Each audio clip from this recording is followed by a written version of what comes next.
Sorry for the mic quality, I don't know what's wrong with it. So there's some things I want to show. So as you can see, there's just a bag here that says do not give to patient. This is the bag that my phone number is kept in, and they literally wrote to not give it to me. And here is, I spilled some soy sauce on it, but whatever. This is the Mental Health Act handout that I received. And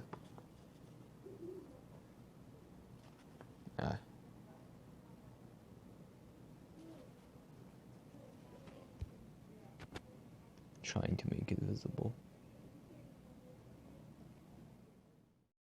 So, as you can see, this is the Mental Health Act, a handout about it, and it says that you can be issued a certificate only if you're likely to harm others or suffer serious mental or physical decline because of the mental disorder and need specific care that could only be provided to you as a formal patient. Now in my case, the only physical harm that I was suffering was the harm inflicted on me by the hospital and the hunger strike that I went on. Neither of these were caused by mental disorder. There is also no reason why I had to be in hospital at that point in time.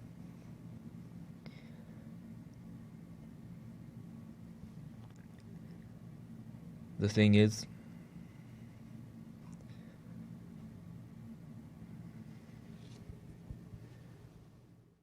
they're literally treating my protest as grounds for detention. Like, if you see here what it says,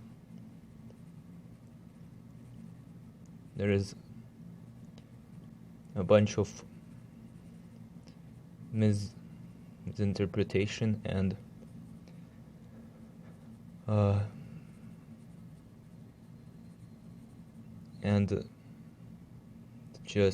it's just plain wrong.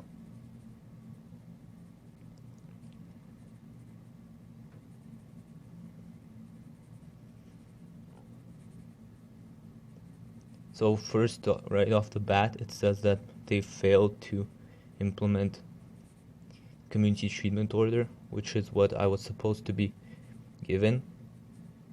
I was supposed to be allowed to go home. There was a court decision made in this regard, but the doctors just reversed the decision.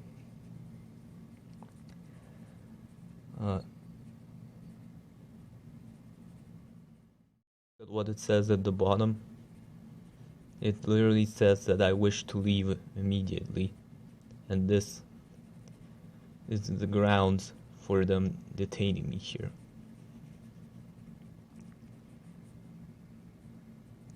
If you look here,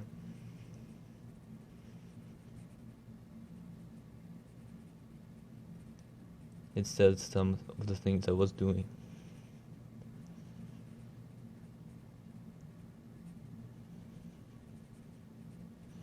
I only attempted to break down the door a couple of times, and I was not endangering anyone. I also communicated to people outside the hospital that I was stuck by waving to them, and then they closed my window. And they closed the blinds. The blinds are designed in a way where you cannot actually open them or close them without a special key. And as a result, I was stuck in a white room without even any window.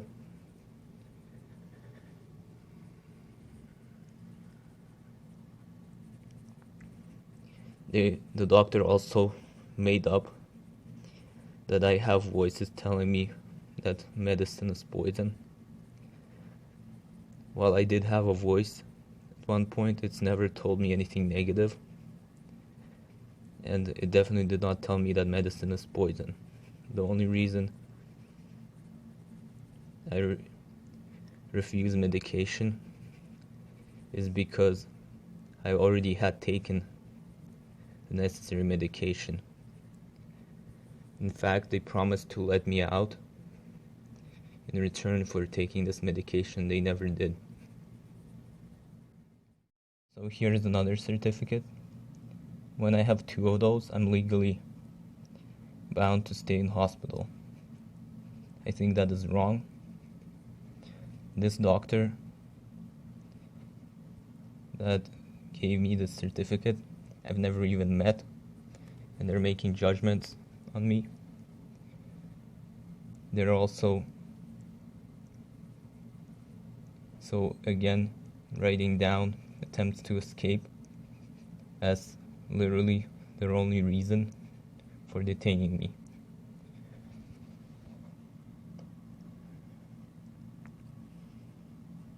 They also wrote down refusal to take medication, which is also not a psychotic symptom.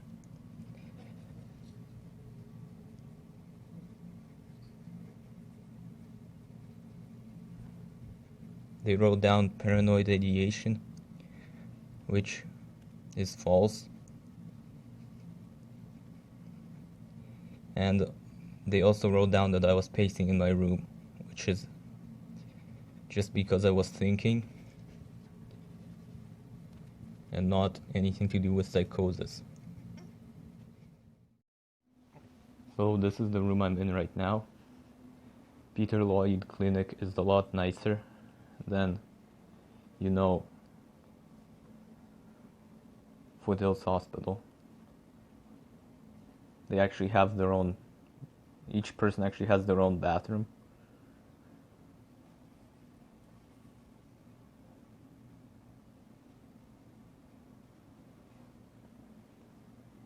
Some of my stuff here,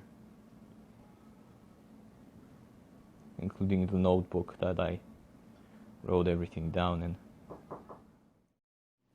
I wish I could show you what Foothills Hospital looks like, but I'm not there anymore.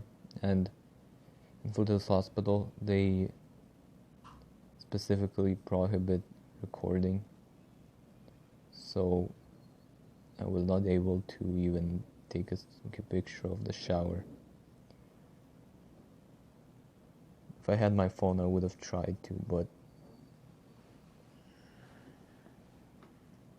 they confiscated my phone and put it into that bag I showed earlier, so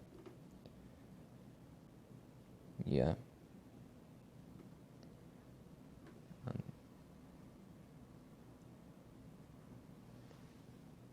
If, like,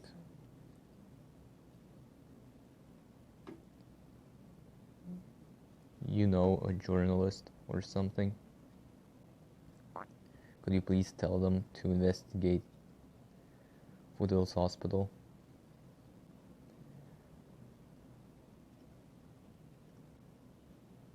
And speak to me. I think there's a real need for someone to document what these locked rooms are like. The fact that there is no door on the shower.